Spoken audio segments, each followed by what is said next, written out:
അങ്ങനെ ചെയ്തിട്ടുണ്ടെങ്കിൽ വലിയ തമാശയായിരിക്കും. കാരണം ഇന്നലെ ഈ പന്തലിടുന്നതും സ്റ്റേജ് കെട്ടുന്നതും എല്ലാം അതിന്റെ അവിടെ പോയി നോക്കിയതും ഉറപ്പുവരുത്തിയതും ഒക്കെ പോലീസ് ഉദ്യോഗസ്ഥന്മാരാണ്. പിന്നെ ഈ നോട്ടീസ് ഞാൻ പറഞ്ഞല്ലോ, ഈ നോട്ടീസ് ആദ്യം ഡ്രാഫ്റ്റ് തയ്യാറാക്കിയിട്ട് ഉദ്യോഗസ്ഥന്മാരുടെ കയ്യിലാണ് കൊടുക്കുന്നത്.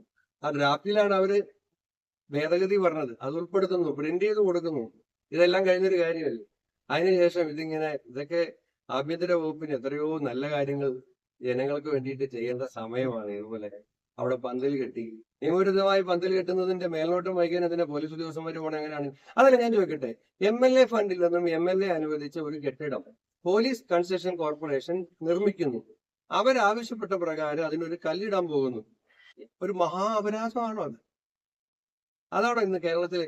ഞാൻ MLA ഫണ്ടിൽ നിന്നും പോലീസ് ഡിപ്പാർട്ട്മെന്റിന് കെട്ടിടം പണിഞ്ഞു കൊടുക്കാൻ എന്റെ ആകെയുള്ള 5 കോടി രൂപയിൽ നിന്ന് ഒരു വർഷം കിട്ടുന്ന 5 കോടിയാണല്ലോ, അതിന്റെ 2 കോടി എടുത്ത് ഈ കെട്ടിടം നിർമ്മിക്കാൻ പോകുമ്പോൾ അതിനെ എന്തിനാണ് പോലീസ് ഡിപ്പാർട്ട്മെന്റിൽ നിന്നും അല്ലെങ്കിൽ മറ്റാരുടെയോ ബാഹ്യ സമ്മർദ്ദത്തിന്റെ അടിസ്ഥാനത്തിൽ ഇതിനെ ഇങ്ങനെ വിവാദം ഉണ്ടാക്കാനൊക്കെ പോകുന്നത്?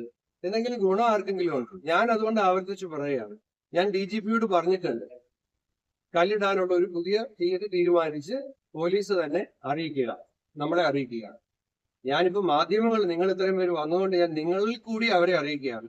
ഇനി ഞാൻ കല്ലിടുന്നതിൽ എന്തെങ്കിലും പ്രയാസം ഏതെങ്കിലും തൽപര കക്ഷികൾക്കുണ്ടെങ്കിൽ ചടങ്ങൊന്നും ഇല്ലാതെ തന്നെ ഞാൻ മനസ്സിലാക്കിയെടുത്തോളം ഇന്ന് പോലും നിർമ്മാണം തുടങ്ങാൻ അവർ തയ്യാറാണ്. ആര്?